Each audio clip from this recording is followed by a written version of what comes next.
Sequestration of atmospheric carbon through ocean calcifiers, an approach towards climate change. By David Morey, Matthias Helveg, William Burton Fears, Peter Petros, Samuel J. Squires, Elena Tamburini, and Robert Paul Waldron. This study highlights the potential of ocean calcifiers to sequester atmospheric carbon in quantity and even reverse climate change.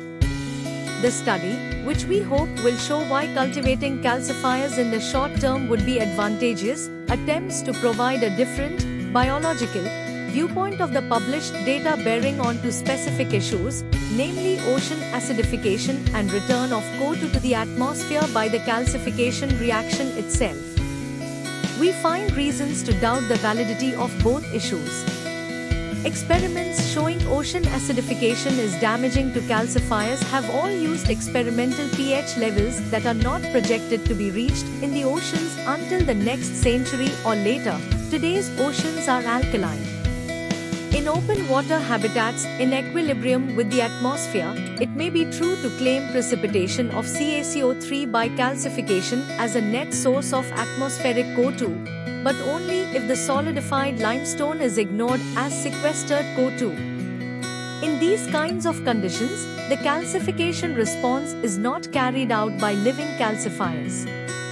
The chemistry of life is distinguished from that of open water by occurring on enzyme polypeptide surfaces inside organelles with phospholipid membranes that selectively absorb certain ions, and inside cells encased in phospholipid bilayer membranes. Nowadays, marine calcifiers, Coccolithophore algae, Foraminifera, protists, mollusca, crustacea, anthozoa, corals, echinodermata and some annelids convert atmospheric carbon dioxide (CO2) into solid calcium carbonate (CaCO3) protective shells which are left when they die. These organisms could be the biotechnological carbon capture and storage mechanism to control climate change.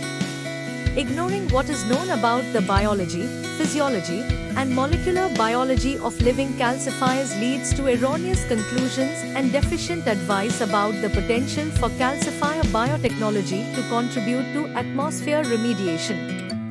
We conclude that the world's aquaculture industries already operate biotechnology that, with massive and immediate global expansion, can sustainably control atmospheric CO2 levels at a reasonable cost.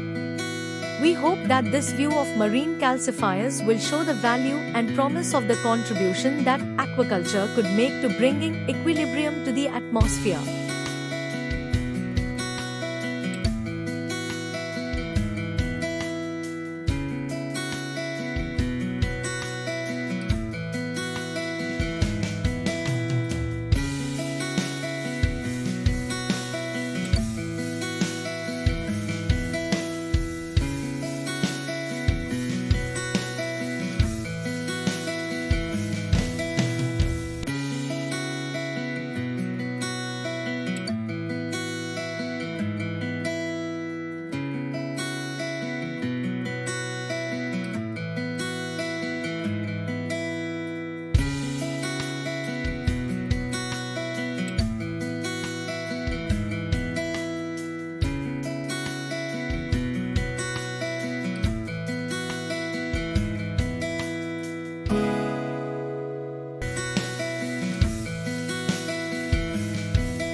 Thank you for watching this video.